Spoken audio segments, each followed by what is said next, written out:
Have you ever been judged just because of your appearance? Before you could even open your mouth to explain, has just one sentence, one look ever made you realize how cold the world can be? On the flight that morning, Amani Rivers, a modestly dressed black woman, just wanted to stay in her seat. Instead, she was insulted, slapped, and called a cheat in the middle of first class. No one asked her a question. No one gave her a choice. They just looked at her and judged. If it were you in that moment, what would you do? Stay silent and endure? Or stand up not just for yourself, but for all those who have been treated unfairly? The moment Amani stood up was also the moment that changed the entire American aviation industry. So, what really happened on that flight?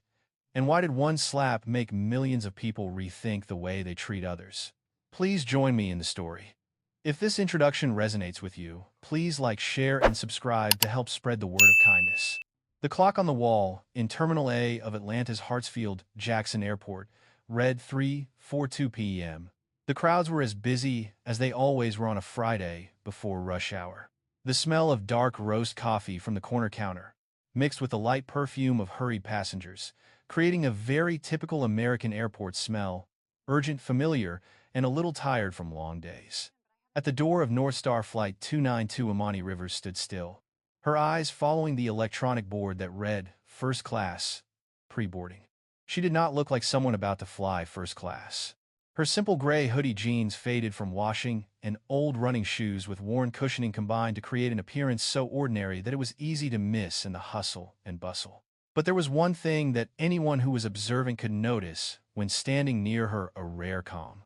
A kind of calm that came from within, from someone who had been through a lot without showing off or pretending to be strong.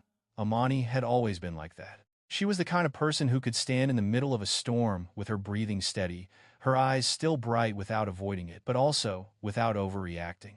Her deep brown skin stood out even more under the white lights of the boarding gate. Her curly hair was tied back at the nape of her neck. She held a black messenger bag with a few slight rips in it. She looked more like an engineer returning home from work than someone about to board first class. Amani didn't care. She just wanted some peace. A 5.5-hour flight to Seattle. Some space to think about the upcoming meeting. Some time to herself after months of hard work on SkyLynx Air's big project. She stepped up to the front of the line as the attendant opened the doors for first class.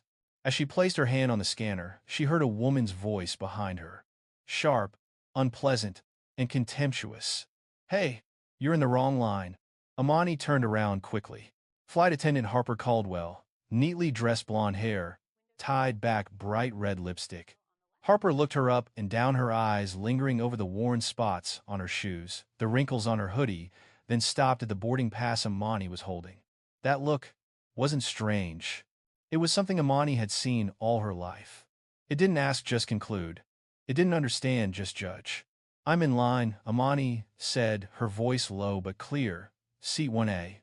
Harper let out a short laugh, not a happy laugh, but a kind of laugh meant to convey attitude. "1. Oh, really?" Then, without waiting for an answer, she snatched the boarding pass from Amani's hand. Harper's features hardened. She held the ticket to her face, sniffing, as if it smelled bad. "Let me guess." Harper said, "Did someone give this to you? Or did you print it out somewhere?" Amani didn't answer. She was used to this kind of questioning. But a second later, Harper did something Amani didn't expect. Pop. The sound was loud and clear. A straight slap so fast and hard that Amani tilted her head back. The boarding gate fell silent. A few passengers let out a small scream. A young man dropped his coffee cup. Harper stood there. His face was grim. His hands were still shaking slightly. "First class," she said firmly. "You don't belong here. Not today. Not ever." The slap hurt, but it wasn't the force of the impact that stung Amani more. It was the words. It wasn't the first time she'd heard them, but each time they left a distinct scar. Amani stood tall, her hands clenched and unclenched. She took a deep breath, just like her mother had taught her. You can't control how people treat you, but you can control how you stand up. Before she could say anything, Harper tore the boarding pass in half. Then into 4, 6, 8. The pieces fell to the floor like crushed leaves. The pieces fluttered gently in the air conditioning. Amani watched them fall, feeling a little heavy-hearted.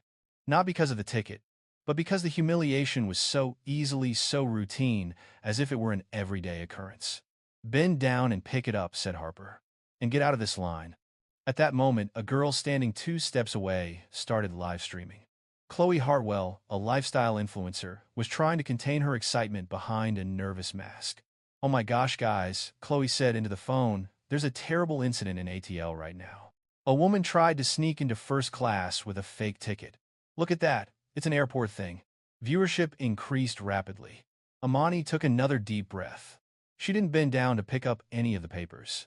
She simply didn't want to become the image they were trying to project. Harper started to raise his voice, drowning out the airport loudspeaker. "I said, pick it up," she shouted. "Or do you want me to call security to drag you away like a troublemaker?"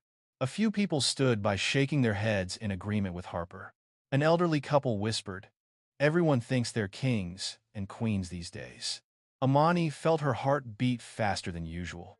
Not from fear, but from that painfully familiar feeling, the feeling of being made to matter even when she was just standing still. In that moment, she thought of her father. She remembered how he had been called back at the store because his face looked untrustworthy. She remembered the look in his eyes that day. Not angry, just sad. A sadness as deep as an old wound. She blinked away the memory. She was not one to be swayed by a slap, but injustice always left its mark. Harper took a step forward closer, his eyes no longer filled with contempt but with genuine anger. "You're not leaving. Do you want to make a big deal out of it?" Amani looked Harper straight in the eye for the first time since the incident began. She replied in a soft, even voice, "You shouldn't do this. That's it. No threats, no raising a voice, just a reminder." But that very calmness made Harper's blood boil. "I did what I had to do to protect this flight." And then, Harper bent down, picked up some scraps of paper on the ground, held them in his hand, and suddenly threw them straight at Amani's face. Here's your ticket. Go back where you belong." A male passenger behind her whispered just enough for Chloe to capture on her live stream. Well, she shouldn't be in first class anyway. That sentence resonated with the slap, with the contemptuous look, with the amplitude of the crowd, all like waves pressing on each other, forming a wave so strong that whoever is weaker will be swept away. But Amani Rivers is not one to be easily swayed. She stood straight, her breathing even, her eyes steady. "Don't fight back. Don't run away.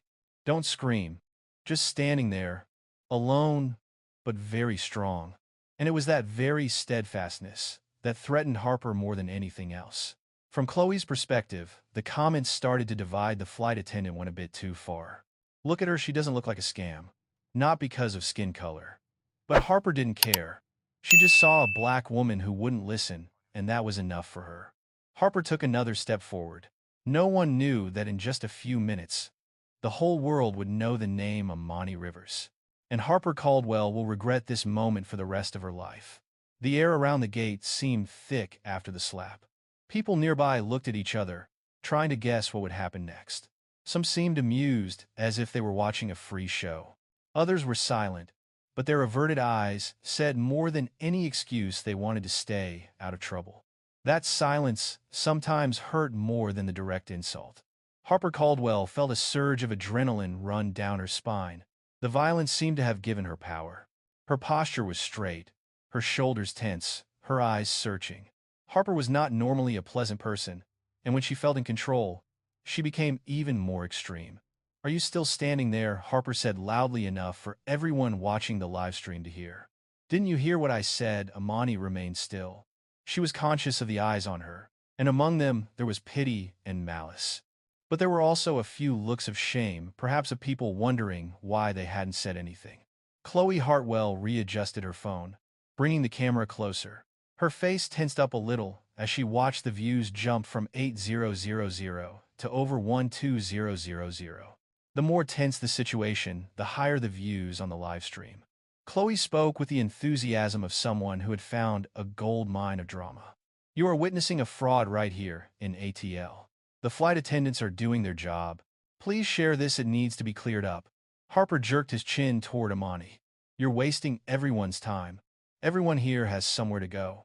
We have no obligation to serve people who won't play by the rules."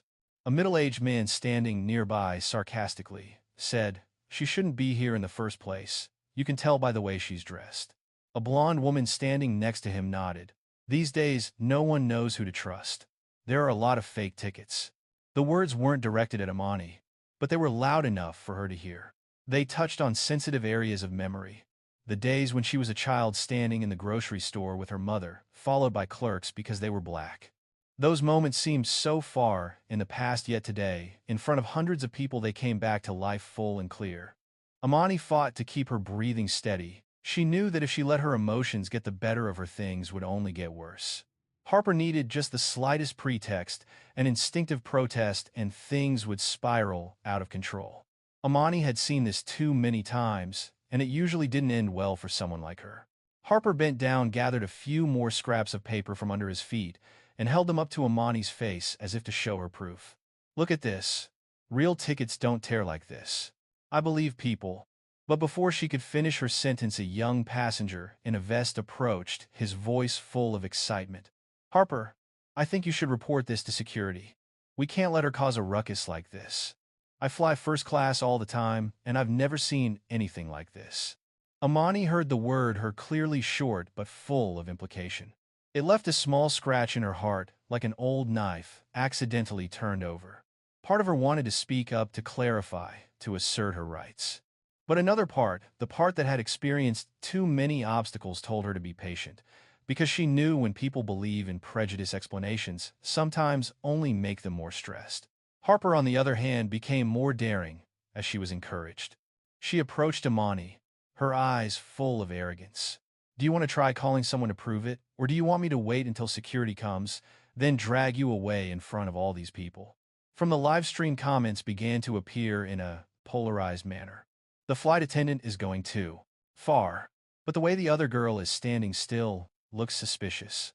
What does skin color have to do with it? Don't bring it up. Aren't there a lot of discrimination cases? What a great drama." The chaos in the comments is like the echo of society out there. Loud, hasty, and sometimes thoughtless. Amani paused as a drop touched her hand. She looked down. A torn piece of boarding pass was stuck to the back of her hand. It was just a small piece of paper, but in that moment, it became a symbol of humiliation, of how someone had stripped her dignity in a single motion. She bent down, not to pick up the paper, but to calm herself. She remembered what her father had said: "The higher you climb, the more people will try to drag you down. But don't let them define who you are." But other memories came flooding back. Times she was dismissed in technical meetings, even though her ideas were pivotal. Times she was mistaken for an assistant in the very company she co-founded. Times she had to prove she was twice as competent as everyone else just to be treated as an equal. All of that piled up together made her feel a slight weariness creep into her chest. Harper spoke again, louder this time, as if trying to make sure the whole area heard. "I won't say it a third time. Back off. Get out of line. And stop bothering the first-class passengers."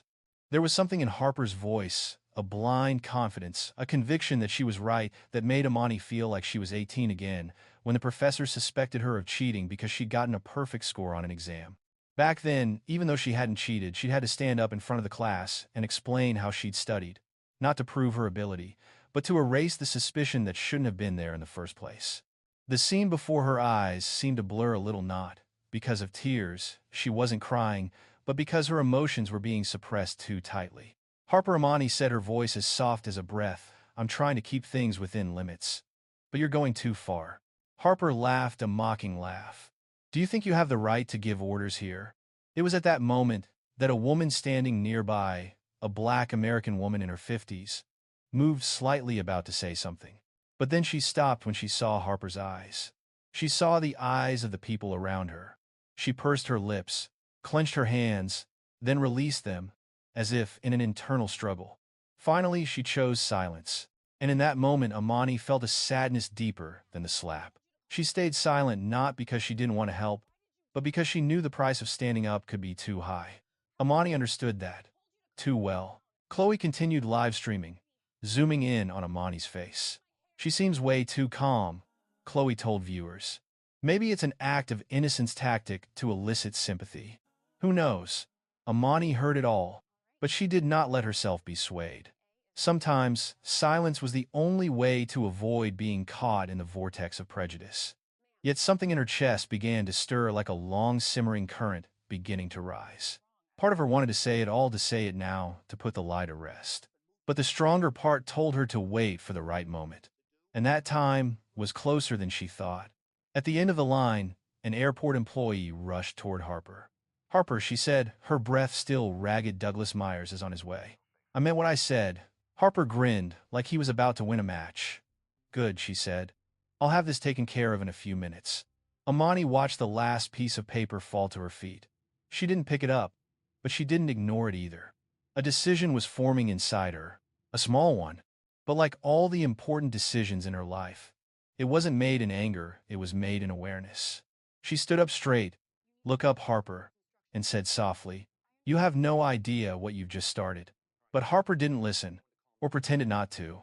She turned to the airport staff and gave a quick signal. "Get Myers here, and get security ready. We're almost done with the troublemaker." But in just a few minutes, the world will no longer see Amani as a troublemaker.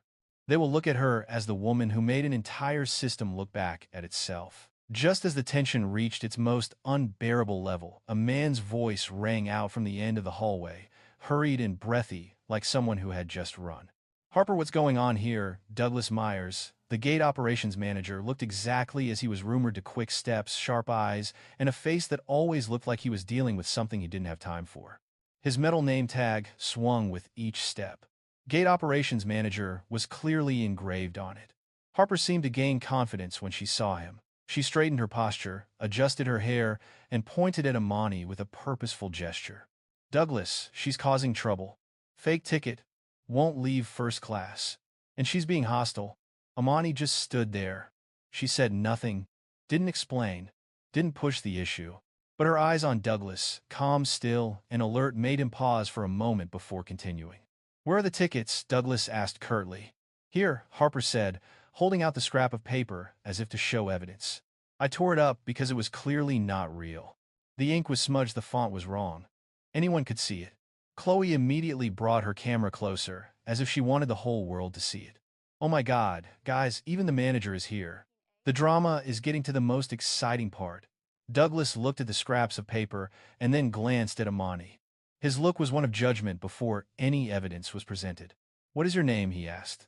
"Amani Rivers," she replied, her voice audible but not shaky. Douglas raised his hand as if to stop. "No need for long explanations. We do not tolerate passengers cheating or causing trouble. You will be required to leave this area immediately. I will call security to escort you out of here." There was a heavy silence after that. The silence of prejudice, the kind that makes those standing around think they agree. Amani looked at Douglas for a few seconds. No anger, no disappointment. Just a faint bitterness in her eyes, the kind only those who have been judged by their appearance can understand. "You haven't heard the story," she said calmly. "I don't need to hear it," Douglas replied. "I trust my people. And I've seen enough to know you shouldn't be standing in this line." A man behind interrupted. "You did the right thing. Everyone is looking for ways to bend the rules these days." There was a sound of agreement. Chloe shouted in the live stream, "Oh my God, look at her. She's still arguing. It's I'm the victim." Classic. Harper crossed his arms chin high, clearly convinced that he had won the game. "Douglas," she said, "just let security come." Amani was silent for a beat.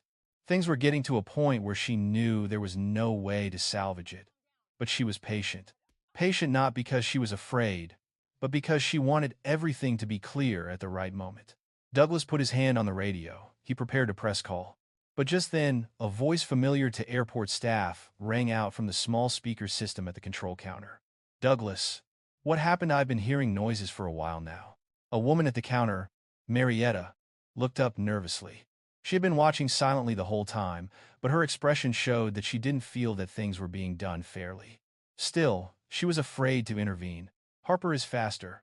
"Mari, it's nothing serious. It's just a passenger who intentionally used a fake ticket to get into first class. We're almost done with it." "Is that so?" Marietta said softly, her eyes glancing at Amani. "Did she say anything?" "I told you," Douglas interrupted. "There's no need to hear any more. She doesn't belong here."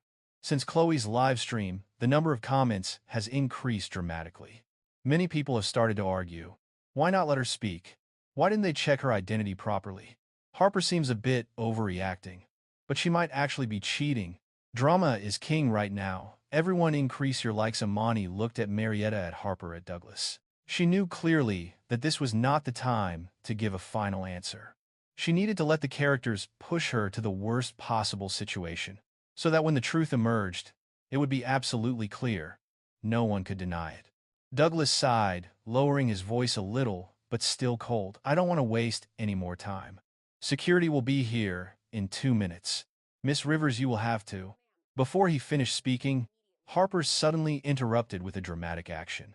She bent down, picked up another small piece of paper from Amani's feet, and held it up as final evidence. See, real tickets are never torn like this. The paper is cheap. That's what fakes are. Then Harper opened his palm, letting the piece of paper fall to the floor again. If you want to be first class, you have to at least fake it well. A laugh came from the crowd. Amani watched the piece of paper fall, but this time she did not keep silent. I never said I faked anything, she said slowly. Harper crossed her arms. Yeah, but you look like you. Douglas nodded, as if confirming to himself that he had made the right decision. Chloe turned the phone toward herself. Guys, what a crazy day at the airport. Another thief caught red-handed. Amani took a deep breath, and in that moment, a quiet stream of emotions flowed through her chest.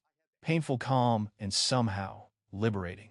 Not giving up the fight, but giving up the expectation of instant justice from people who have never once tried to understand. She put her hands in the pockets of her hoodie, not to take anything, just to keep her emotions stable. A woman standing further away suddenly spoke softly, as if only for herself to hear. She doesn't look like a scammer. Harper turned around. What did you say?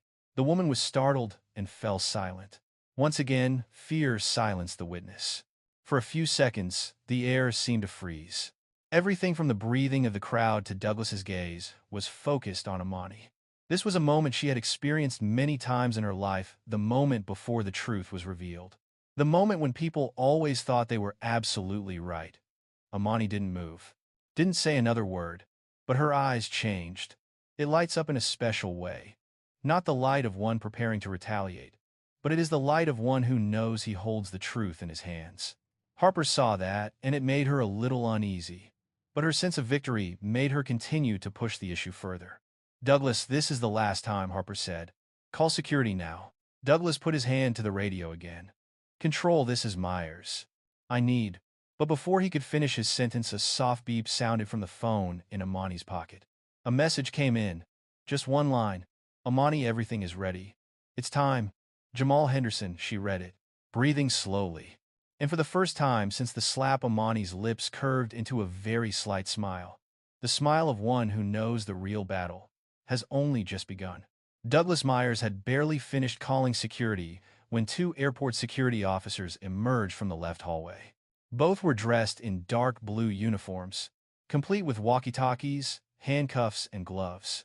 Their appearance caused the onlookers to immediately step aside. The mood had changed completely. It was no longer just a fight. It was the kind of scene many people had seen on the news, heavy, breathing, the sound of security boots hitting the floor, the searching, authoritative stares. Harper immediately raised his hand and pointed straight at Amani, his voice full of confidence, as if he had just found evidence of a crime. Here she is, passenger, using a fake ticket. Uncooperative. Clearly hostile. Douglas added, his voice cold and hard. She did not leave the first-class area despite being asked several times. The 2 security officers, Officer Dean and Officer Martin, exchanged glances and approached Amani. One stopped in front of her, the other behind her, forming a familiar perimeter in suspect, not dangerous but need to be controlled situations. Amani stood still. No reaction. No retreat. No fear. Officer Dean spoke in a low, polite but warning voice. Ma'am, we need your cooperation. Please step aside. Harper stood next to him, arms crossed, chin held high. Better get her handcuffed. Someone like her, she's clearly trying to cause trouble. Amani slowly turned her head to look at Dean. Why, she asked. Dean looked at Harper, then at Douglas. Douglas replied, ticket fraud and flight disruption. Amani let out a soft breath, as if trying to steady herself against each absurd accusation. I don't cheat. And I don't mess around, she said softly. Harper chuckled a sharp laugh loud enough for Chloe to bring the camera up to her face. Oh my God, what you said is so funny. I saw it with my own eyes, and you still want to deny it. The passengers around looked at each other, some nodded, some pursed their lips in displeasure. A man wearing glasses whispered loud enough for the live stream to catch security is here, so they know right from wrong. People like her will be exposed immediately. Chloe said into the phone, Guys, this could be a case study for the airline industry. The more I look at her, the more suspicious she seems. Amani heard it all. Every word. She didn't react, but inside a wave of emotions rose, exhaustion, pain, and amusement at the irony of life. She raised her head and looked straight at Dean. Officer, can you check my identity? I always carry my ID with me. Douglas immediately shouted. No need. People use fake IDs all the time. It's just a waste of time. Harper continued, her voice like a knife. You can tell by the way she dresses. First class is not for people like you. That statement made a few people around look away, as if they also thought it was a bit too much, but no one dared to say anything. Amani bit her lower lip lightly, a habit she had developed since childhood when she wanted to keep herself from saying something too loud. Dean lowered his voice a bit. Mom, we just need you to step aside. We'll talk more clearly. Amani looked at the people in front of her, Harper with her triumphant eyes, Douglas with his power, the live stream crowd gasping for the next drama. Then she looked down at her phone, where a message from Jamal Henderson was still visible on the lock screen. Amani, everything is ready. Whenever you want. She closed her eyes for a moment. In that moment, she saw images of herself at different stages. A small Amani standing in a classroom being mistaken for a special needs student. A 20-year-old Amani being followed by mall security because she looked suspicious. An adult Amani attending a meeting posing as the founder but mistaken for an assistant. All those fragments of memory collided, stretching into a long, continuous line. And in the middle of the crowded Atlanta airport corridor, she felt that burden fall on her shoulders. Again, she opened her eyes. Her gaze was strangely calm. Officer Dean paused. There was something in those eyes that made it impossible for him to treat Amani like a normal disturbance. There was no fear in them, no resistance, just understanding, a deep understanding of the world and of situations like this. I don't object, Amani said softly. I just want you to hear me say something. Harper snapped back immediately. Don't listen. What are you trying to stall for time for? You're just... Amani turned to Harper. A look, not hate, not spite, but deep, heavy, and strong enough to make Harper take a half step back. Then she said, You don't know me. You don't ask me any questions. You just look at me and decide who I am. Harper opened her mouth to reply, but no words came out. She blinked, momentarily confused, then covered it up with a sharp voice. You're making things worse, Douglas interjected. Security, take her away. We don't have time. Amani turned to Dean and Martin. You want me to go? I will go. But before you touch me, she paused, looking at both of them. I suggest you check something small. Dean frowned. Everyone has the right to request identity verification. Right, Martin nodded. That's the rule. Douglas immediately said in a harsh voice. No need. Amani looked away from him. She pulled a black leather wallet from her pocket, old but clean. She opened it and took out her real ID, no special card. She gave it to Dean. Dean took it, looked it over, then looked back at Amani. The information matched her face. There was no sign of tampering. But Douglas quickly interrupted. What about real ID? The ticket is still fake. I only ask one more thing, Amani replied softly. Then she reached into her messenger bag. Harper shouted immediately, No. She's taking something. Get back. A few passengers recoiled. Chloe shouted excitedly on the live stream. Oh my God! Did you see that? She's taking something out. Officer Martin put his hand on his gun belt. Dean spoke loudly, his voice warning, Ma'am, slow down. Keep your hands in plain sight. Amani stopped. Her hand was on the mouth of the bag. She didn't pull it out. She didn't move. Okay, she said softly. Here, I'll put my hand. Dean nodded. Now, take it out slowly.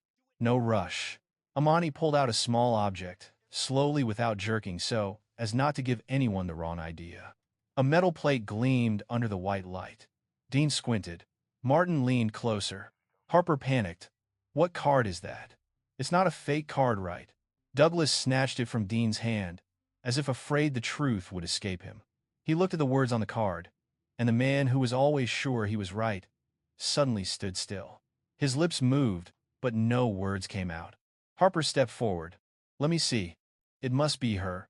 Trick again. But when her eyes fell on the words engraved on the card, Amani Rivers, Chief Aviation Architect and co-owner SkyLynx.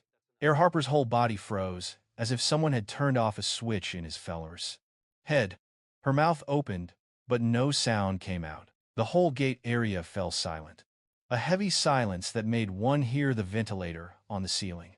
Dean blinked. Martin straightened instinctively, adjusting his attitude of respect. A passenger from afar exclaimed, "Oh my God!"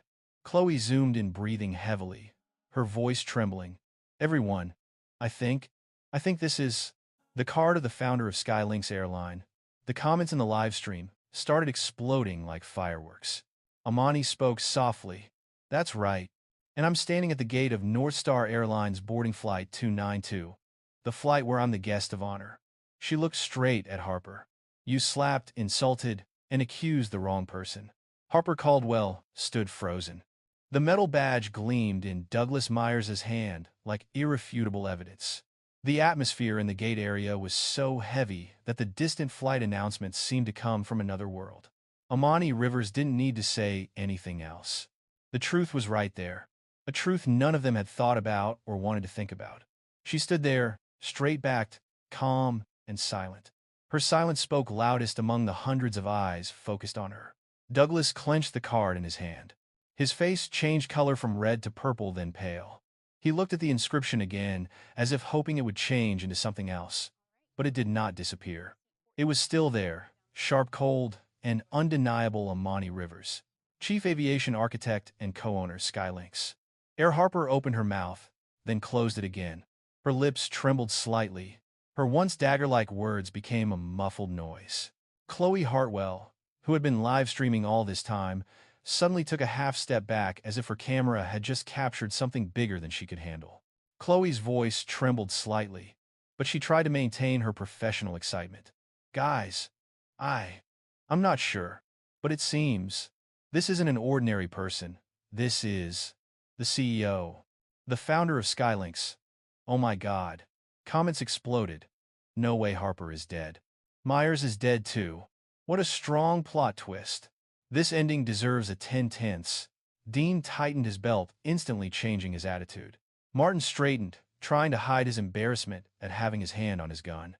Douglas stepped closer to Amani, his hands shaking slightly. Miss Rivers, I think there must be some mistake." Amani looked at him for a few seconds. Her eyes held no hatred, but a heavy reminder that what they had just done was more than a simple mistake on the job. She said softly, "You didn't ask me any questions. You only heard one side, and you believed the easiest thing to believe." Harper took another step back, muttering disorientedly, No, you're just someone. It can't be." Amani did not turn to Harper. She just said softly. She didn't look at the information. She looked at me. And she decided instantly what stratum of society I belonged to. Harper hugged her arms as if to hide her trembling. She turned to Douglas for some reassurance, but he was struggling with his own emotions.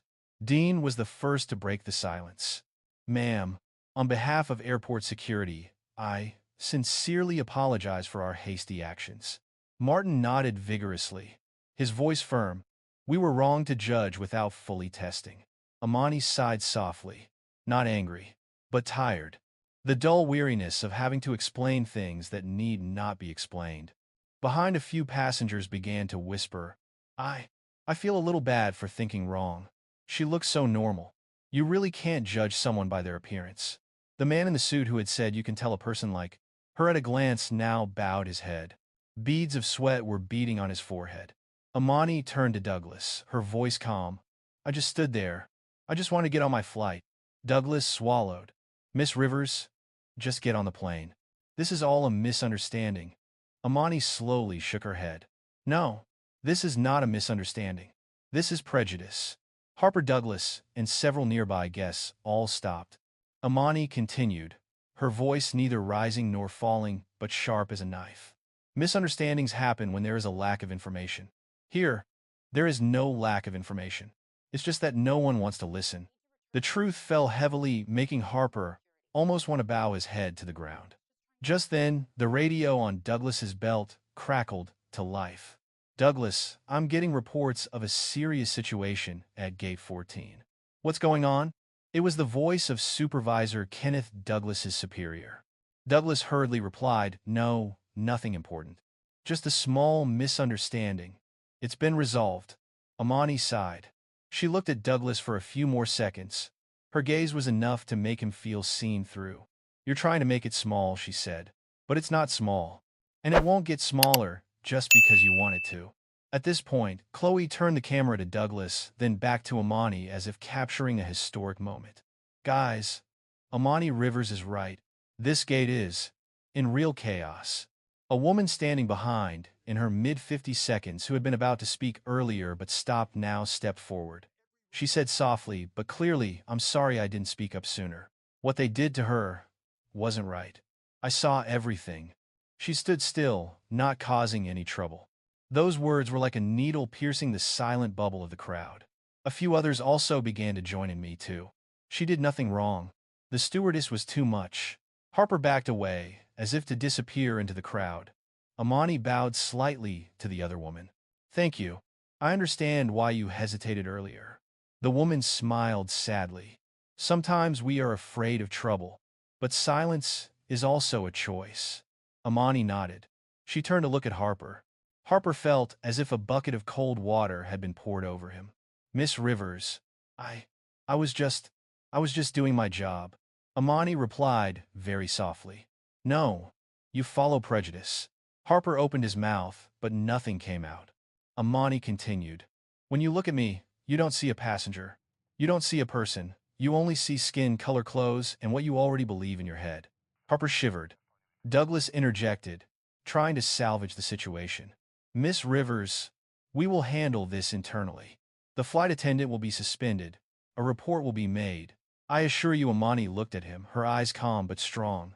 I'm not asking you to promise anything. I just want you to remember one thing. Douglas swallowed. What? Amani said slowly. When you have power, you have to use it properly. Not to judge, not to exclude, but to do what is right. Douglas bowed his head. For the first time since his appearance, he looked much smaller than his position. Dean stepped forward, his voice softening. Miss Rivers. What can we do to fix this? Amani replied. The only thing I want is for the truth to be acknowledged. Not hidden, not minimized. Then, she turned to the crowd. No need for a microphone, no need to raise her voice. But everyone heard clearly. What happens here doesn't just happen to me. It happens to so many other people. Every day. A silence fell. No one dared to breathe loudly. Amani looked straight at Harper. You slapped me. But what hurts more is that you think you have the right to do it. Harper burst into tears. Not tears of regret. Tears of fear. She stammered. Miss Rivers. I don't know who you are. Amani replied softly. You don't need to know who I am to treat me right. That was the sentence that made the whole gate area silent for the second time. A simple sentence, but enough to destroy all the arrogance of Harper and Douglas. Both of them stood as if pinned to the floor. Amani looked back at the card in Douglas's hand. Can you give me back my card? Douglas immediately returned it with both hands, as one would give an important object to a high-ranking leader. Amani took it back, put it in her purse, and closed it. She adjusted her messenger bag and took a deep breath, and said, I think we should go on. I have a flight to catch. The air around the gate was still thick with smoke after the explosion. Harper stood frozen. Douglas ducked his head, as if trying to find a place to hide in a place with no escape. The surrounding passengers, who had been talking excitedly just a few minutes ago, now breathed softly, as if afraid any noise would make the situation worse. Amani Rivers slowly adjusted the strap of her bag on her shoulder. A small but sure movement.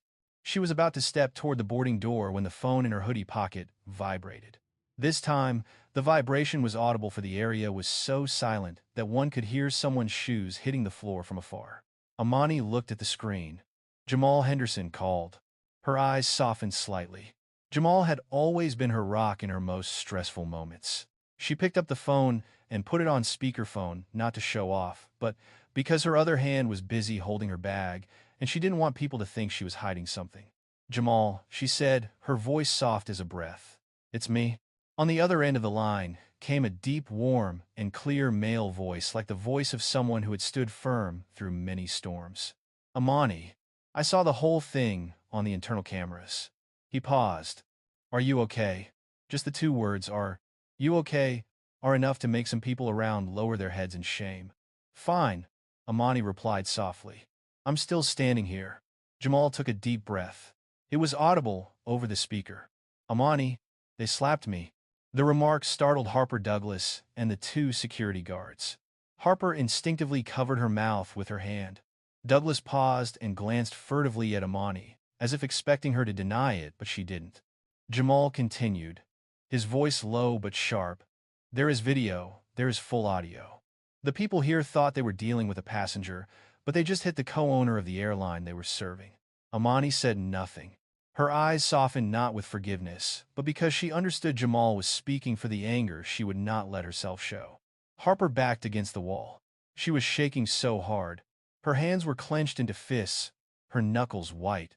Douglas opened his mouth, who didn't mean. Jamal heard. He leaned in. "What is your name?" Douglas felt as if a bucket of cold water had been poured over him. "Douglas. Douglas Myers.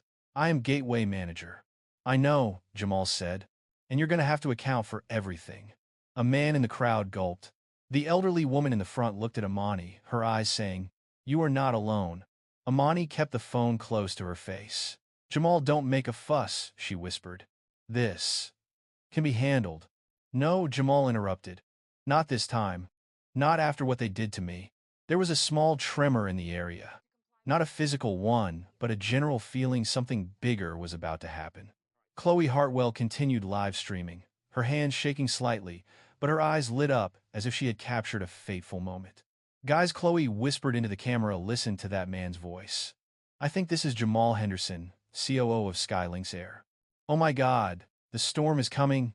A series of comments ran across the screen. "I can't believe this plot twist. Harper is definitely dead. Gate 14 is becoming Hollywood. Amani is awesome." Amani looked around at the faces that hung on her every word. There was no blame in their eyes, no judgment. Just sadness, a very personal sadness. She brought the phone to her mouth. "Jamal, I'm okay. I want things to end the right way. Not with blame, not with punishment." Jamal was silent for a few seconds. When he spoke, his voice was warm. "Amani, you always think of others first. But this time, you don't have to force yourself like that." Douglas interrupted, his voice as thin as a thread. "Miss Rivers, I'm sorry. We didn't know." Amani interrupted him with a sentence not loud but strong enough to make him shut up. "You don't need to know who I am to behave properly." Douglas stood there, as if struck, his mouth open, but unable to say anything. Jamal continued on the phone. "I called Rebecca Langford. She's on her way to Gate 14. That sentence nearly made Harper fall to his knees. "Rebecca? Rebecca Langford," Harper whispered, eyes wide. "CEO of North Star Airlines." Amani closed her eyes for a second. Jamal had actually done what she had wanted to avoid, calling the CEO of his airline. But she understood why he had done it. Jamal continued, "She wanted to see the whole thing live." "Oh. And the Department of Transportation was notified too." Harper blurted out, "Oh my God."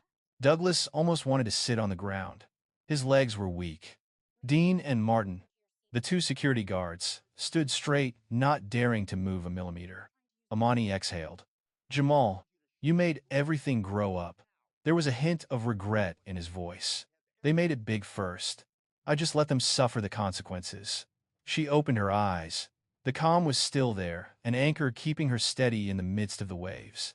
"Everyone is looking at you," Amani said softly. "Because I'm Amani Rivers," Jamal replied. "You always make the whole room stop to listen to you, even when you speak softly." That statement made some in the crowd look at Amani with different eyes, eyes of respect, of the sudden realization that they were standing before someone whose stature they did not recognize. Amani smiled softly, a tired but beautiful smile. "Don't flatter me now." "I mean it," Jamal replied, "and so does Rebecca." Mentioning that female CEO, Harper shivered. Miss Rivers. Harper whispered, tears starting to fall. I'm sorry. I didn't know. I just... Amani turned to look at Harper. Her gaze was not as sharp as when it had been reproachful. It was softer, but that softness made Harper feel even more wrong. Amani said, Miss Caldwell, it's not me that's the problem. It's how you look at anyone who looks different from the people you're used to serving. Harper choked. I know. I did wrong. Amani nodded slightly. Knowing you're wrong is the first step, but taking responsibility is the real step. A man standing nearby sighed softly. If only I had spoken up sooner. The older woman stepped closer, placing her hand on Amani's arm in silent sympathy. Amani, you are calmer than anyone I have ever met. Amani took her hand, gently smiling. Calmness is not always strength. Sometimes it is just habit that made some people around bow their heads. She looked up and said into the speakerphone, Jamal, thanks.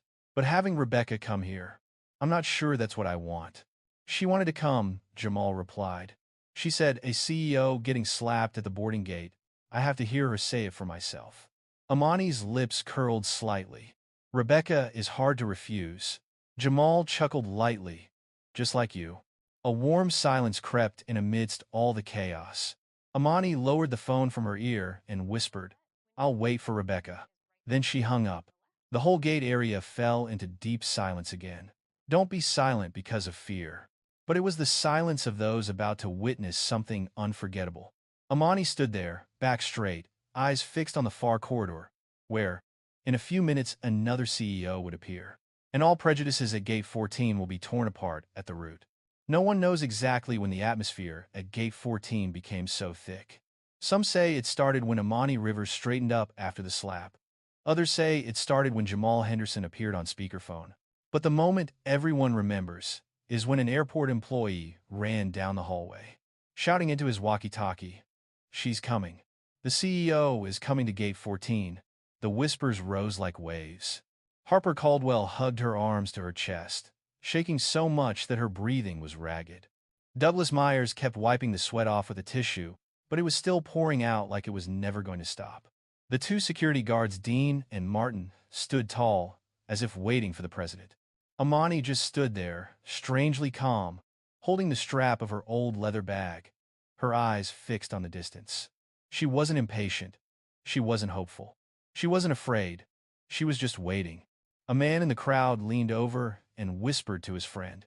She stood as if the world could not shake her, and that's the feeling that pervades Gate 14. Then the sound of high heels echoed from the end of the hallway.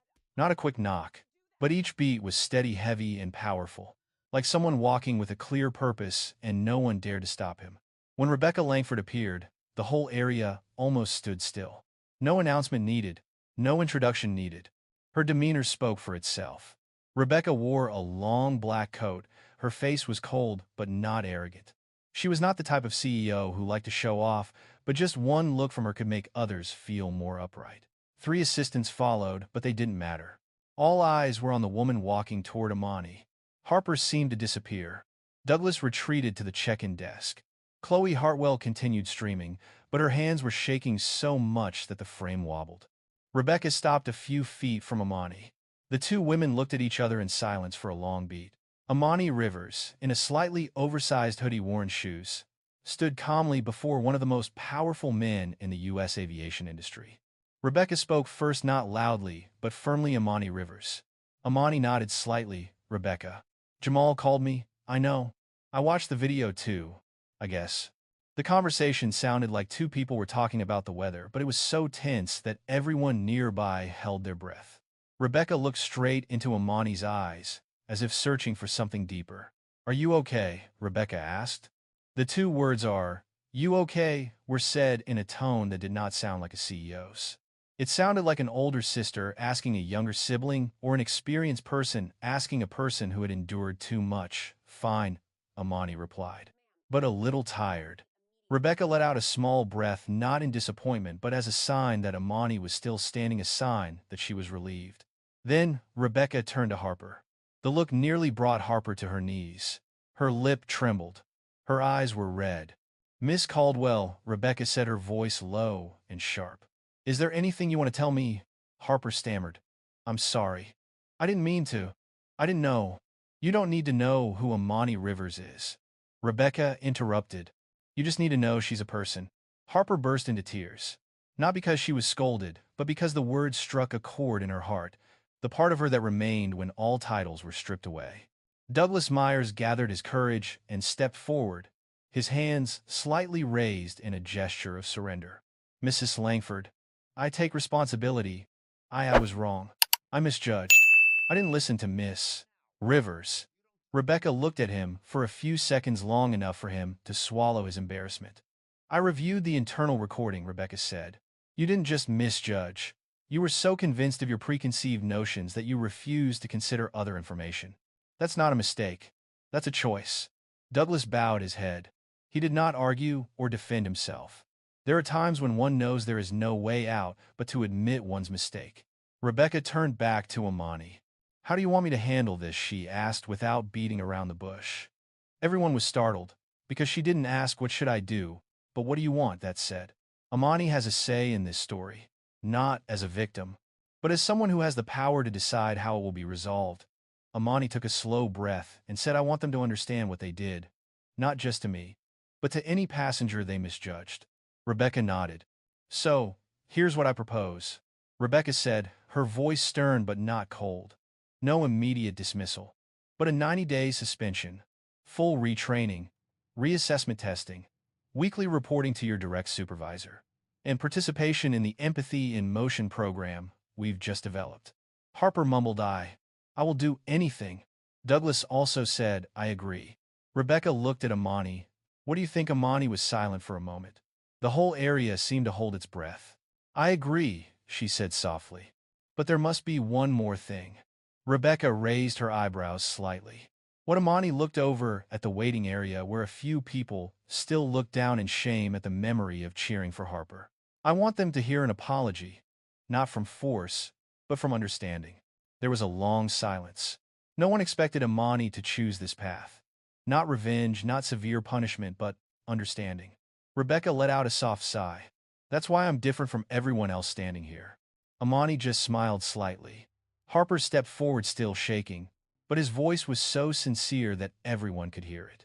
Miss Rivers, Harper said, I'm sorry, not for who you are, but for not giving you the chance to be yourself. Amani replied softly, I accept your apology, and I hope one day you can look at people without prejudice. The crowd fell silent.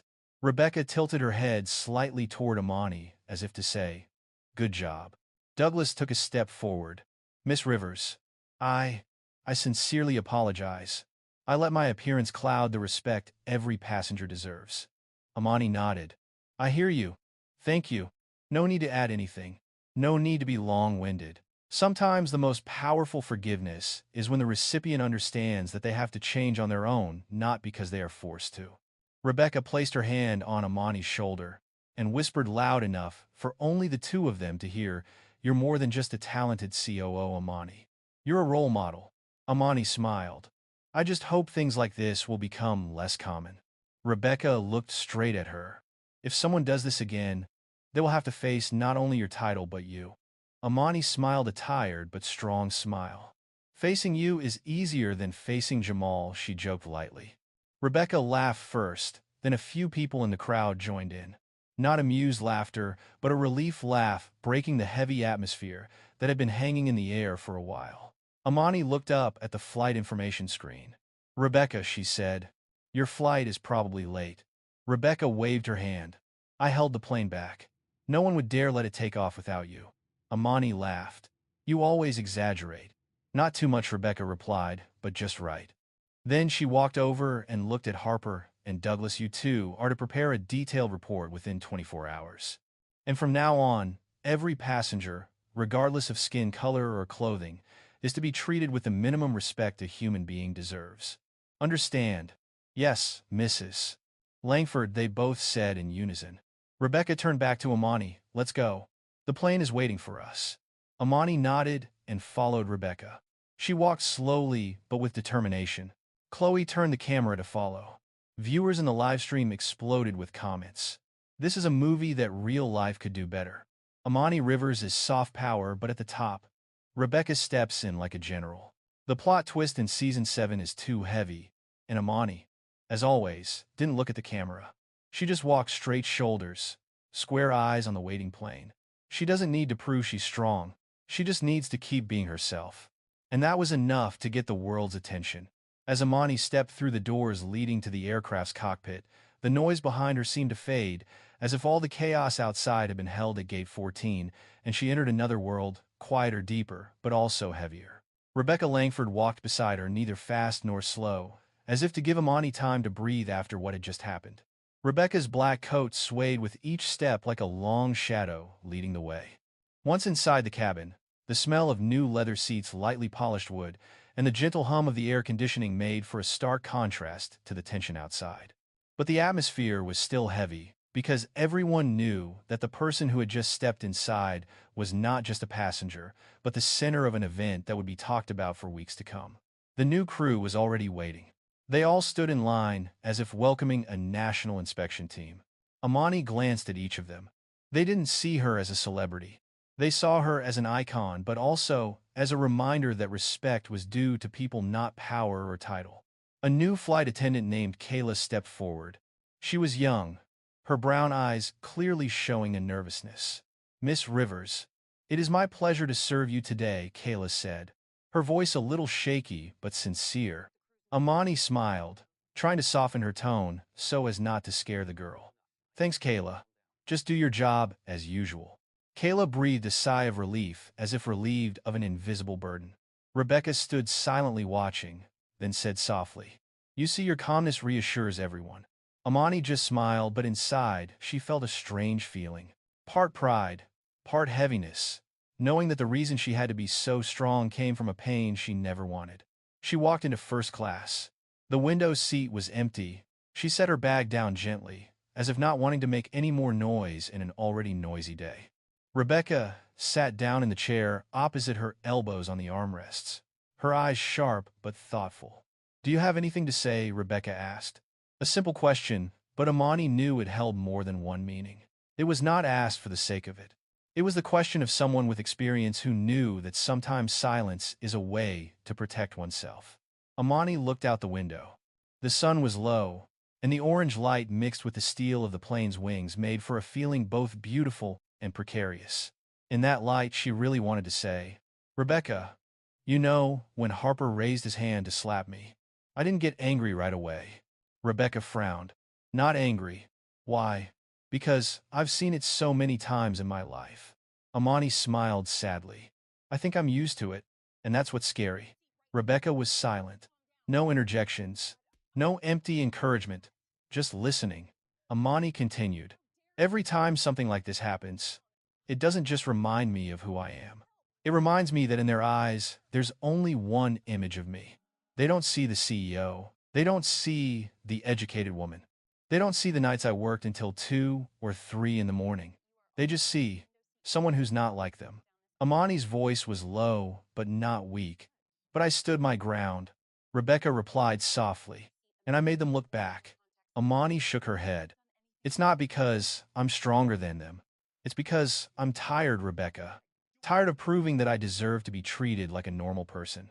A deep silence fell over them. It was long enough for them to hear the low hum of the engines on the floor of the plane. Rebecca sighed. "You don't have to be so strong all your life, Amani." "But if I'm not strong," Amani said, "who will protect the people behind me? The people who don't have a voice. The people who will be treated worse than me if they wear a hoodie, if they have darker skin, if they don't have a position that others fear." Rebecca placed her hand on Amani's. "If anyone can make a difference, it's you." Amani looked down at her hand. The warmth spread slowly, as if soothing some of the fatigue she had hidden for so long. Then, Rebecca said something that made Amani raise her head. "Amani, I want to ask you something." Amani frowned slightly. She guessed Rebecca wasn't making small talk. "What's the matter?" Rebecca lowered her voice so serious that the surrounding atmosphere seemed to sink. "I want you to represent the entire internal reform program. Not on paper, not in reports, but as a real face, a guide." Amani stepped back slightly, not out of fear, but out of surprise. "You want me to be a symbol of change?" "No," Rebecca replied. I want you to be a change agent. Those are different things. Amani looked out the window again. She saw her own faint reflection. A simple silhouette without title, without achievements. Only eyes pondering something too great. Rebecca, I'm not sure I'm ready. Rebecca tilted her head. When do you think readiness begins? When you stop being afraid, you will never stop being afraid. But you have the courage to face it. And courage is greater than readiness. Amani smiled softly. You always push me into the hardest place. Because I believe you are the only one strong enough to stand there. The sentence made Amani silent for a long time. Then the internal loudspeaker sounded softly. The plane will be departing in a few minutes. Please take your seats. Amani closed her eyes for a second. A deep breath. She knew the answer before the question was asked. Finally, she opened her eyes and said, "Okay. I agree." Rebecca smiled. A rare smile, light but bright as sunlight through clouds. Then let's start changing from today. Amani nodded. Kayla approached and politely asked Miss Rivers, "What would you like to drink? Water or hot tea?" Amani smiled gently. "Just warm water, please." "Thank you." As Kayla left, Rebecca leaned over. "See, just one little change makes a difference." Amani watched Kayla go. She felt a sudden weight lift in her shoulders. Not because it's over, but because she chose to move on. The plane began to taxi. Everyone fastened their seatbelts. The late afternoon light bathed the cabin in a warm golden light, bathing Amani in a soft glow. She leaned her head back in the chair, closed her eyes, and for the first time in the long afternoon, she allowed herself to tire. But it is the weariness of one who has fought and won. Not won by power, but by the kindness he retains in his heart no matter how unjustly he has been treated.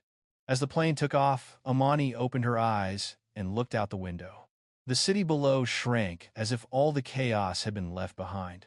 Before her, there was only open sky, a new beginning, a great mission, a quiet but unquenchable hope. As the plane stabilized at cruising altitude, the first-class cabin was bathed in the soft glow of dusk streaming through the small windows. The clouds below stretched out like a white carpet, so calm it seemed as if the world outside had never been in turmoil. Amani Rivers leaned her head back in her chair, closing her eyes for a few seconds to let her mind drift. But no matter how hard she tried to make herself rest, her mind kept returning to the eyes, the words, the rough touches at Gate 14. Her body was fine, but her emotions were still raw. The soft vibrating of a text message in her hoodie pocket made her open her eyes. She took out her phone. The screen lit up, displaying a series of notifications that continuously poured in like a rain of notifications.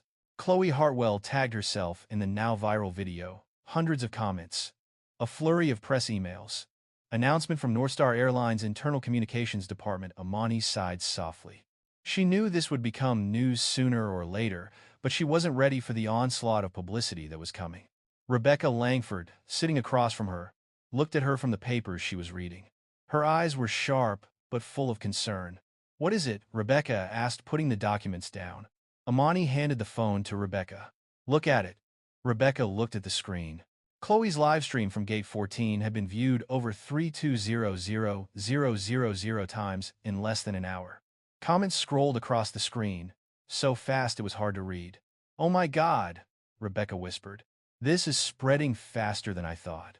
Amani leaned back in her chair, her voice tired, but still maintaining a rare calm. "I don't want to be the center of an online storm." Rebecca set the phone down on the table between their chairs and leaned forward. "But I can't help it anymore. And honestly, I think it's a good thing you're here." Amani frowned. "What's good about it?" "In that it forced the whole system to look at the problem," Rebecca replied. "No one could pretend not to know what happened to you. No one could ignore the fact that discrimination still exists. You became the most important piece of evidence." Amani looked out the window, her eyes on the purple sky. "I don't want to be remembered for the slap." Rebecca smiled softly, softer than usual. "And I won't, because I'm not just the one who got slapped. I'm the one who got up, and the way I got up says it all." A silence fell. Flight attendant Kayla approached gently, holding 2 glasses of warm water. "Miss Rivers, Mrs. Langford, here are your drinks. If you need anything else, just call me." Amani smiled. "Thank you, Kayla." Kayla smiled back. The initial tension had dissipated a lot. Apparently, just Amani's friendly attitude made others feel more at ease. When Kayla left, Amani unlocked her phone again. A text from Jamal appeared on the screen. Jamal Henderson, I know you don't want to read the papers, but this is spreading. I'll handle the media if you want. Amani read the message over and over again. She was used to handling her own problems. She was used to not asking anyone for help, not even Jamal. But this time, she felt so tired that she couldn't bear the burden anymore. Rebecca saw the hesitation in Amani's eyes. You should answer, she whispered. Jamal is worried about you. Amani typed a few words. Leave it. I'll think about it. Then she deleted it. She tried again. Thank you. Let's discuss it tomorrow. But then she deleted it. Rebecca watched silently, but did not intervene. It was only when Amani put down the phone and rubbed his temples that Rebecca asked, What are you thinking? Amani leaned her head back in her chair. I don't know if I should stay strong or allow myself to weaken a little. Rebecca chuckled. Where am I weak? Amani closed her eyes. It was the first time she had said it all day, Rebecca. Sometimes I'm so tired I don't know what I'm living for. I try. I strive. I climb the ladder. But all it takes is one slap, and I'm back to that feeling of never being enough. Her voice was low, trembling slightly, but Rebecca heard it clearly. Rebecca said slowly, Amani, we all get pulled back into old memories at times. But you have to remember one thing. You are not the Amani you used to be. Amani opened her eyes. But in their eyes, I'm still the same. Rebecca shook her head. No. In some people's eyes, yes. But have you forgotten, at gate 14, who was the one who silenced them? It was you.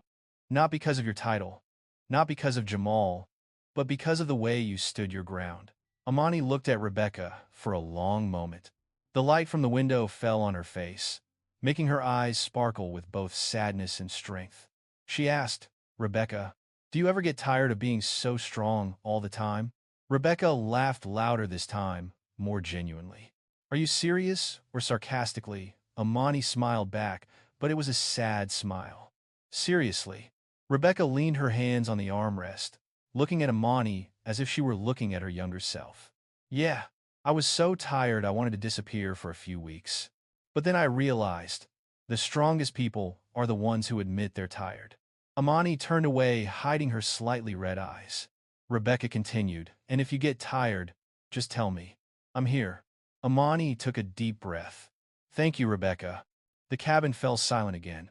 The person on the other side of Chloe's live stream was definitely still making loud comments, but inside the plane there were only two women sharing things they had rarely said out loud in their lives. After a while, Amani picked up her phone and opened Chloe's live stream. She watched without saying anything. Rebecca asked, What are you watching for? Amani replied softly, To remember. Remember. What remember how you felt? Remember the look in their eyes. Remember to know why you need to change something bigger than you. Rebecca leaned back, tilting her head to look at Amani with respect. You have something not many people have. Amani asked, What is it? Compassion, Rebecca said. And that makes me more dangerous than any power. Amani chuckled. What's the danger? Where I live, I don't have to shout to be heard. Rebecca replied. I just stand there. A beautiful silence fell over the two. Then the plane shook slightly. The pilot announced we are preparing to descend. Please fasten your seatbelts. Amani grabbed the seat belt and pulled gently. Rebecca looked at her and said, When we land, this won't stop. The media, the social media, the board, they'll all want to hear what you have to say. Amani nodded, her voice steadier than before. I know. And are you ready? Rebecca asked. Amani looked out the window. The city below appeared shimmering like a map of unwritten choices. She took a deep breath. I'm ready. Rebecca smiled slightly. I knew you would say that. As the plane landed, the two looked at each other, not with tension, but with tacit agreement. This is no longer the end of a bad day. But it is the beginning of a longer war, one in which Amani will stand at the forefront, not because she was forced into it, but because she chose to. As the plane touched down on the tarmac, a slight vibration made Amani Rivers open her eyes as if waking from a troubled sleep. The cabin lights changed from yellow to bright white, signaling that passengers were about to disembark. But she didn't rush to get up. She remained seated, her hands clasped together, her gaze fixed on the back of the seat opposite her, not really looking at anything. Rebecca Langford watched. She realized Amani was preparing herself not for the press out there, but for a much larger conversation.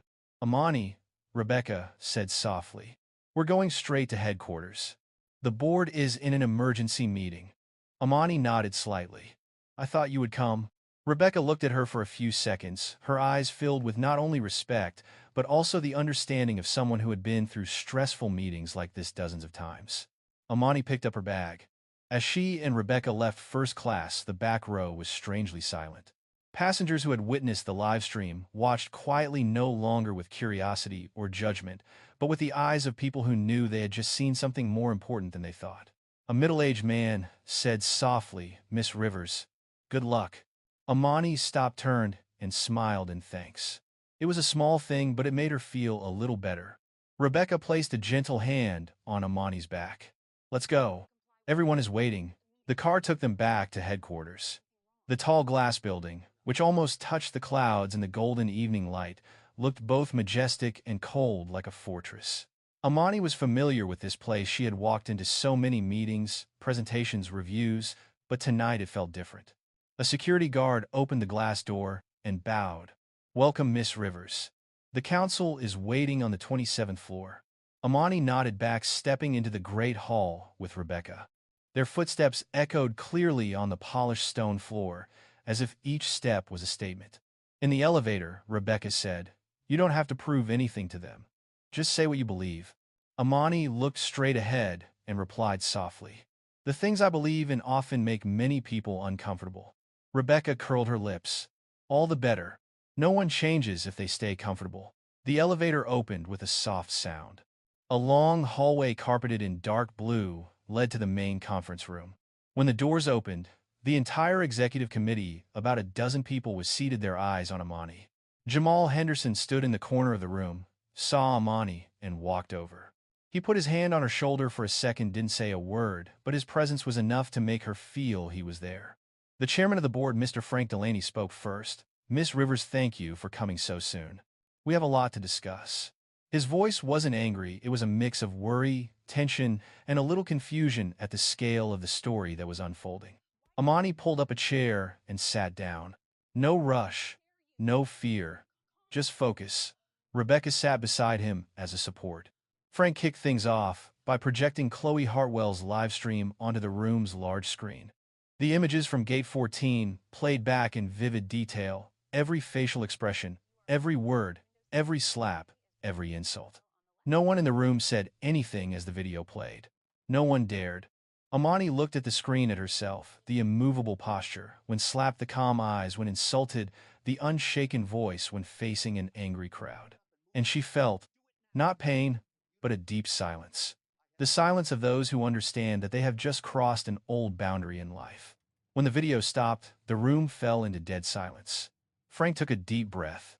"Miss Rivers, first of all, on behalf of the council, I want to apologize. This should never have happened." Amani looked at him, her voice gentle but firm. "I know you apologize for your leadership, but I want to make sure we don't apologize just for good media coverage." Several council members shifted positions as if their sensitive spots had been touched. "You are absolutely right," said Frank. "And that is why this meeting is being held immediately. Would you mind sharing your views?" Amani twirled the pen between her fingers. She disliked rhetoric, but she knew the truth needed to ring true. "This is not a one-off incident," she said. "This is the result of deep-seated prejudice. Harper Douglas, or whoever was at Gate 14 today, they are just a mirror of a larger problem." "You mean internal culture?" asked a council member, Irene Shaw. Amani tilted her head slightly. "Not just internally. It's socio-cultural. But internally is where we can start." Jamal chimed in.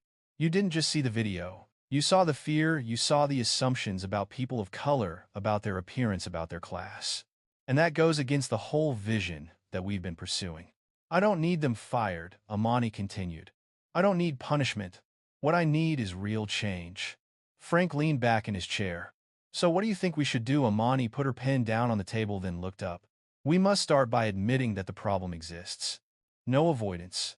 No minimization. No justification." Several people in the room nodded. Then we build a system that evaluates employees based on how they treat people, not just customer service skills. Amani continued. There has to be annual retraining, not just formality. There has to be an independent oversight body. There has to be a mechanism to report discrimination without fear of retaliation. Another Mr. Martin Leroy asked, but that would cost a lot. Rebecca responded. It doesn't cost as much as having passengers slapped because their skin is dark. We're talking about dignity, not numbers. Amani looked around the room. The real cost is trust, and we are losing it. Silence fell, not tense this time, but respectful. Frank stood up, walked to the screen, and looked at everyone. You heard Miss Rivers, he said. I propose we vote on establishing a reform program led by her. Some people immediately agreed, some hesitated. But no one objected. Finally, Frank turned to Amani. Miss Rivers, do you accept this position? Amani looked at Rebecca, then at Jamal. Both gave her supportive, unprompted looks. She took a deep breath. Yes, I accept. Frank smiled. Thank you. And, Amani, yes. You're not just the person who got slapped at the gate. You just changed the direction of the industry. Amani did not reply. But in her heart one thing was clear. The war had only just begun. After a nearly 2-hour meeting, Amani Rivers left the conference room, feeling strangely light and heavy at the same time. The decision had been made. The grand plan had been approved. Everyone was praising her. But the truth was, there were small, quiet cracks inside her that only she could feel. Jamal walked beside her, a few steps behind, as if to give her space, but still be ready to catch her if she collapsed. Rebecca walked ahead. Her silver hair shone in the hallway light. Every time she walked, it felt as if an invisible door was opening for her. As the three of them entered the small break room next to the executive office, Rebecca closed the door and turned to look at Amani for a long moment. Amani, you did much better than I thought, Rebecca said. Amani sat in the window seat, arms crossed, eyes fixed on the darkness outside. The city was still bright as day, but she felt like she was sitting in darkness. I'm not sure I'm proud, Amani said softly. Jamal moved closer and sat down next to her. You don't need to be proud. You just need to be true to yourself. Amani smiled slightly, but it was a tired smile. Being true to yourself means admitting that you're overwhelmed. Rebecca looked at her carefully, then walked over. She sat down, opposite, her voice low. From the moment I saw you at Gate 14, I knew it. You were strong, but no one stays strong forever. Amani turned the thin silver ring on her hand, her eyes vague, as if remembering something. I thought I was over that, Amani said. But it only takes one moment, one slap, and all those feelings come back. The feeling of being undervalued, the feeling of not belonging, the feeling of always having to work twice as hard to be seen half as well. Jamal placed his warm hand on hers. You don't have to prove anything. Amani tilted her head, looking at Jamal, her eyes a mixture of gratitude and fear. Jamal, I'm afraid that I'll make a big change, but then one day I won't have the strength to live up to that expectation. Jamal was silent because he understood. The greatest pressure came not from society, but from the expectations people placed on him. Rebecca leaned back in her chair. Amani, change doesn't depend on one person. This reform program will have a support team. You don't have to stand alone. Amani nodded, but her eyes still held a vague look. Rebecca, Amani said softly. Should I be doing this? Am I pushing myself into something too big, too bright, too stressful? Am I not fit? Rebecca laughed, a smile full of experience. If I am not suitable, then who is suitable? Someone who has no reason to change. Someone who just wants to look good in their report, or someone who is only concerned with keeping their position. Amani was silent. You're the best fit, Rebecca continued. Not because you're a victim, but because you understand the pain that others only read about in the papers. Amani bowed her head. Rebecca's words seemed to penetrate every crevice of her heart. But then Jamal's phone rang. He looked at the screen, frowning. The news is exploding, Jamal said. Both the mainstream and social media are talking about Gate 14. There are people who are defending it and people who are not so much defending it. Amani closed her eyes for a second. Not exactly defending, meaning they were questioning, excusing discrimination, or worse, painting her as an attention seeker. Jamal continued. Some comments even said I was playing the victim. Some said I was using my skin color to get preferential treatment. Some said I was making a big deal out of money. They didn't know I was the COO, but they were guessing. Rebecca sighed. The internet is like that. I can't let those words sway me. Amani leaned back in her chair, eyes fixed on the ceiling. I know, but it still hurts. Jamal turned the phone in his hand. I can talk to the media department. We can issue a press release. We can clarify. We can protect you. Amani shook her head. No need. I don't want to turn this into a PR campaign. If I do, it loses its real meaning. Rebecca nodded. Yes, but that also means you have to prepare yourself for negative reactions. Amani took a deep breath. I've lived with it all my life. I can handle it. But her voice trembled slightly, not from weakness, but because the truth was too familiar, too painful. Rebecca stood up, walked to the small table, and poured water for all three of them. When she placed the glasses in front of Amani, she said, Amani, there's something a lot of people don't understand about people like us. People who have to fight to get to this position. She sat back down, her voice low and deep. Sometimes we are not afraid of failure. We are afraid of success because success makes us easy targets. Amani looked at Rebecca a long time. She had probably never heard anyone speak so precisely. And you're a target, Rebecca continued, but also a symbol. And symbols aren't born of perfection. Symbols are born of those who dare to rise up against injustice. Amani sighed, but it was a different weighty breath. That means, I'm not allowed to back down anymore, right? Jamal replied softly. I can back off, but I don't want to back off. That's the difference. A long silence. Amani put her glass of water down on the table and stood up slowly. She walked to the large window of her room and looked out at the city, the brightly lit buildings, the grid of streets, the tiny points of light that resembled the lives of millions of people, working, going home, loving, arguing, and suffering some unknown injustice. The light reflected off Amani's face, creating two sides of the same person, strong and vulnerable, determined and hesitant, resilient and weary. Jamal looked at her for a long time. What are you thinking about? Amani whispered, but clearly I think about those who don't have the chance to stand before the council like I do. I think about those who are not believed, not heard, not seen. She turned back, her eyes shining in a way that Rebecca and Jamal both recognized, the eyes of someone determined to see it through. And I think I have to do this. Not because I'm Amani Rivers' COO, but because I'm one of them. Rebecca stood up and walked over to her. Then let's start today. Jamal smiled softly but proudly. I knew you would say that. Amani looked at them both, tired but stronger than before. From today, she said, I will not just confront injustice. I will break it. A quiet decision, but so strong it felt like the ground beneath their feet had shifted. The next day, the North Star Airlines headquarters was filled with unprecedented tension. It was only 7 a.m., but the hallways were already packed with media personnel, department managers, senior assistants, all waiting for the instructions that would be issued after the emergency meeting last night. Amani Rivers entered the building through a side door following Jamal's advice. She didn't want to draw attention. Today wasn't about being on camera, it was about getting down to business. Dressed in a tan jacket and simple black shoes, Amani looks less like a COO and more like an average employee heading to work after a long night. But her casualness makes those who see her feel something deeper, a quiet determination. Jamal was waiting near the elevator. He looked at her for a long time, then asked in a small voice, Can you sleep? Amani smiled softly. I slept. A little. Just a little. Yeah. My brain won't stop. Jamal nodded, his eyes softening. I guess so. The elevator opened. Amani stepped inside, clutching her old leather satchel, the only thing she had with her from her days as a young girl on the South Side, trying to scrape together money for college applications. On the 27th floor, the support team was waiting, the head of human resources, the training manager, a union representative, a behavioral specialist, and a few people from security. When Amani entered, the whole room stood up.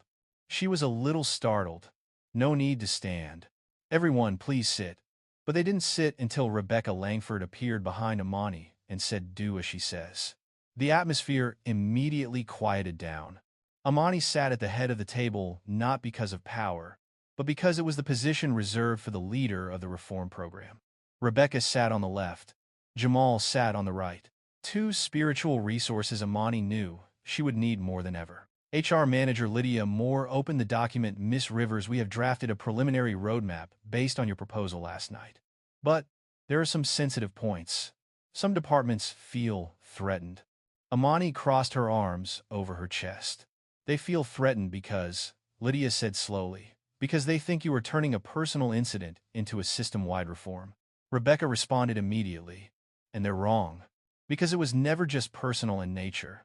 But Amani raised her hand, slightly signaling there was no need to argue on her behalf. Let me talk to them directly, she said in a low but clear voice. The whole room stopped. Lydia was skeptical. Are you sure? They won't listen well. There are people who already don't like you being COO. Amani smiled, a tired but determined smile. I'm used to it. Not everyone will like me, but they will listen. Rebecca nodded, clearly proud. Okay, but I'll be sitting in that meeting. Amani shook her head. No, I want him to see me speaking as a person, not as the title behind me. This time, Rebecca looked at her a long time, as if assessing Amani's readiness. Finally, she nodded slightly. I understand. The morning meeting begins. Amani went through each item, reviewing service procedures, setting up an anonymous reporting line, randomly checking employee behavior, retraining all flight attendants and airport management. No one objected directly, but Amani saw wariness in their eyes, hesitation of major change. While everyone talked, Amani took notes silently. She was used to it. She came from a world where black women had to be twice as prepared, 3 times as knowledgeable, and 10 times as calm in the face of controversy. But that calm comes at a price, the price of loneliness. At one point during the meeting, Amani looked around the room and wondered, if she weren't black, would they be so wary of her? If she were a white COO, would they be suspicious of her motives? Without that slap, would her voice carry the weight it does today? The question made her heart ache. Not because of sadness, but because the truth was too sharp. At noon, everyone took a break. Jamal brought Amani coffee, her favorite, a hot Americano without sugar. Amani took the glass. Thank you. Jamal sat down next to her. I noticed. You've been trying to make the group feel comfortable all morning, even though you're the one who needs support. Amani sipped her coffee, looking down at the table. I'm used to it. If I don't make people feel comfortable, they won't listen to me.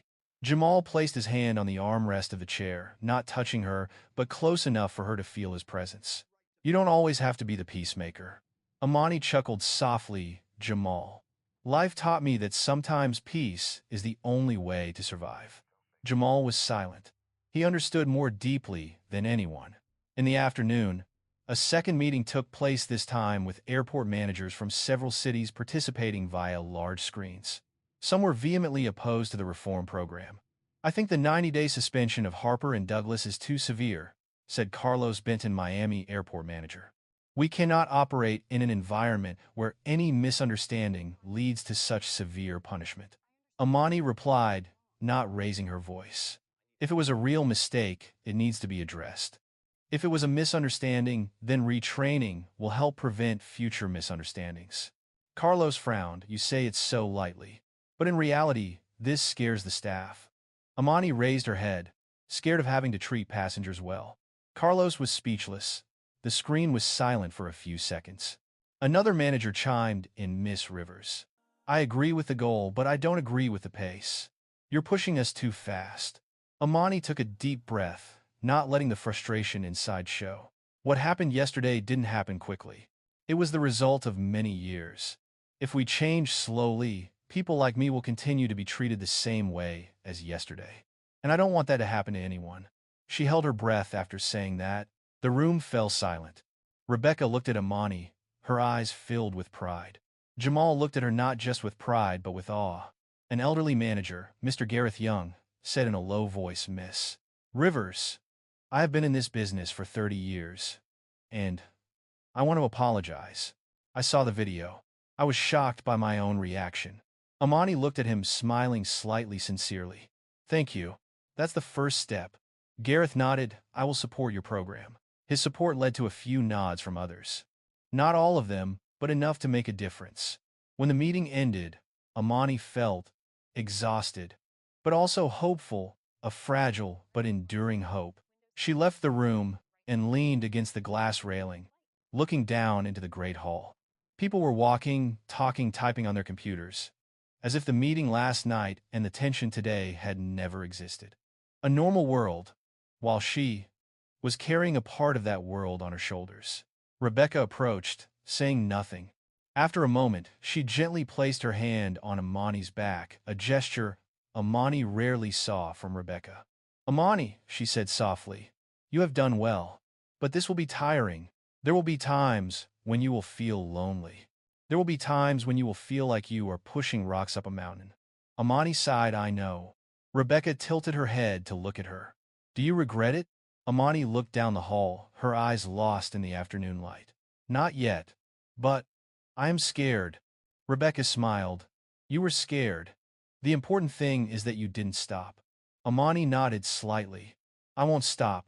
A week after the shocking event, Amani Rivers stood in front of the wide windows of North Star Tower, watching the cars move along below. The Atlanta sky was unusually clear, the early morning light highlighting the soft contours of her face. A week wasn't long, but it was long enough for her to feel the changes quietly creeping into an aviation system that had been conservative for decades. She heard familiar footsteps behind her. Jamal Henderson. He stood beside her, hands in his pockets, saying nothing for a long time. Then he chuckled softly. "I really don't know where you got the energy to endure this past week." Amani smiled, light as a breath. "I don't have any energy. I just don't want to give up." Jamal tilted his head. "That is the strongest energy." Amani was silent for a few seconds. Then she said, almost in a confessional way, "Sometimes I wonder if all this effort is costing me something.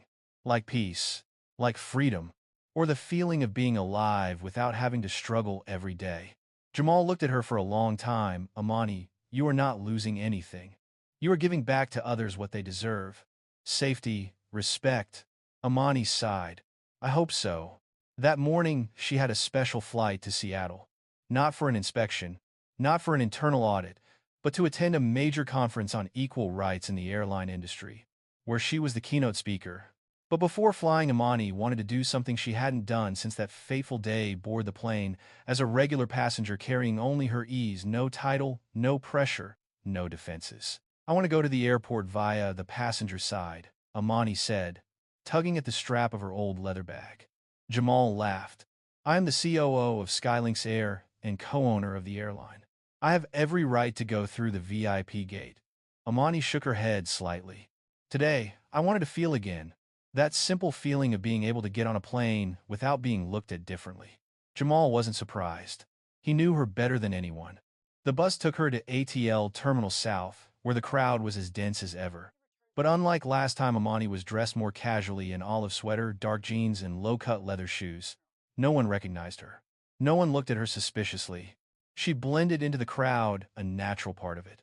She walked through the check-in area. The new North Star Airlines employee smiled. "Good morning, ma'am. Do you need any assistance?" Amani paused for a second. Just a greeting, but it was enough to warm her heart. "No thanks. I'm fine." As she walked to the security checkpoint, a young TSA agent glanced at her boarding pass, then said cheerfully, "Have a nice flight, ma'am." Amani nodded slightly. "Thank you." A small thank you, but from the heart. She arrived at gate B-17, where North Star Flight 292 would depart. It wasn't the same flight as last week, but the number had become iconic. North Star decided to reuse it as a reminder of the change. As Amani swung open the door and stepped into the waiting area, she was met with a sight that made her heart flutter: a new employee patiently explaining to an elderly man how to change chairs. There was no shouting, no irritation. Everything was strangely gentle. Amani sat down on a bench near the glass door. Beside her, a middle-aged white woman with curly chestnut hair was busy packing a small suitcase. Amani smiled. "Let me help you hold this." The woman replied with a grateful smile, "Thank you. My back has been a bit weak lately," Amani said gently. "It's okay. Just leave it to me." A small moment, but very meaningful. She always believed that kindness lies not in meetings, but in people-to-people encounters like this. A moment later, the loudspeaker announced North Star Flight 292 to Seattle is now opening its doors. First and business class passengers, please enter first. Amani stood up and walked toward the gate.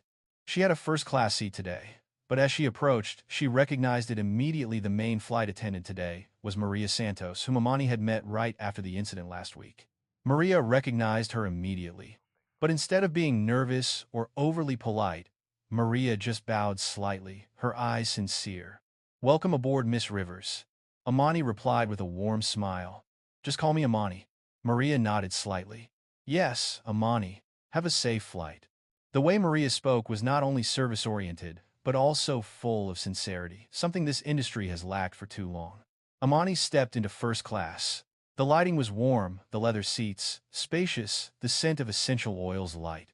But what caught Amani's attention wasn't the amenities, but the way the other flight attendants spoke to passengers gently, respectfully, without discrimination. As she sat down in seat 2A, a strange feeling welled up in her heart.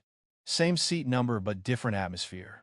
Same location but completely different experience.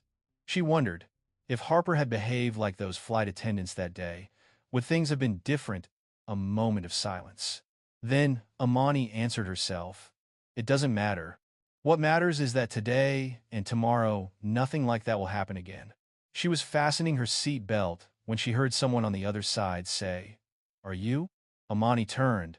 A black man in his 50s, wearing a gray suit, was looking at her with a mixture of surprise and emotion. "I recognize you," he said softly. "You're the one in the video? You're Amani Rivers, right?" Amani nodded slightly, neither arrogant nor evasive. "Yes, it's me." He placed his hand on his chest, as if trying to contain his emotions.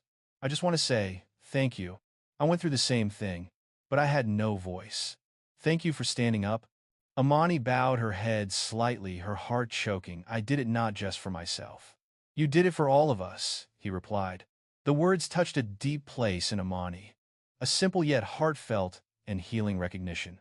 The plane took off. Atlanta shrank below, its lights reflecting off the clouds.